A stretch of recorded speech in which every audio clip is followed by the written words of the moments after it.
The construction process begins with the circuit design, which is quite straightforward through a computer interface. Here we are demonstrating the design of two interdigital electrodes. The whole circuit is 200 micrometers large, with a gap between the electrodes of 500 nanometers.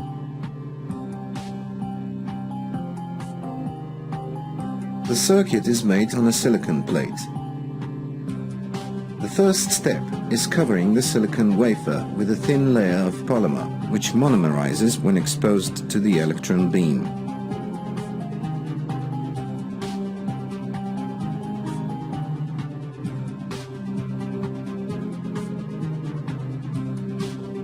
With the use of a spinner, a uniform thin coating of a few hundred nanometers thickness can be deposited over the silicon.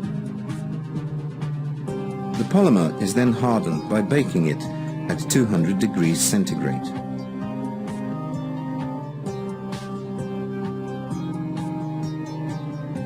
When the wafer is prepared, it is inserted into the electron microscope, where the circuit is drawn. The electron beam precisely follows the design of the circuit and only irradiates the previously defined parts of the wafer, where the electrodes will be.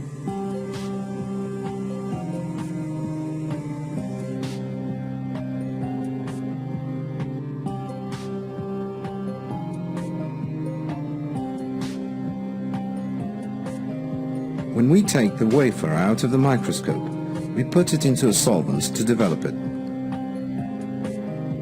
The solvent is chosen only to dissolve and remove the parts of the polymer which were irradiated by the electron beam and leave the rest of the polymer film intact. After the wafer is cleaned, it is ready to move to the next stage, metal deposition.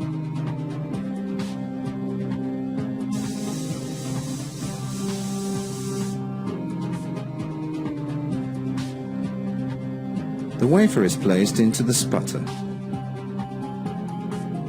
This device sputters the metal over the whole surface. On the parts where the circuit was drawn and the film dissolved, the metal can stick directly to the silicon, while everywhere else there is still a polymer film between the metal and the wafer.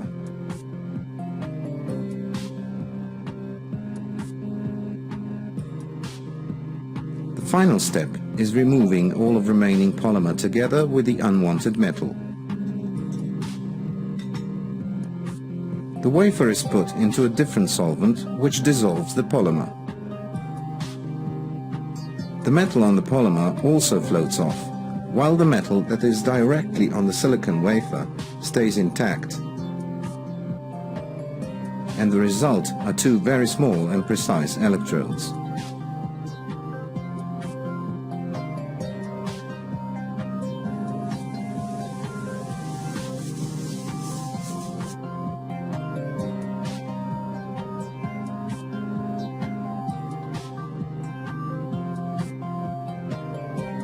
You see, it's not that big of a deal. Great. Then let's go and do it right away.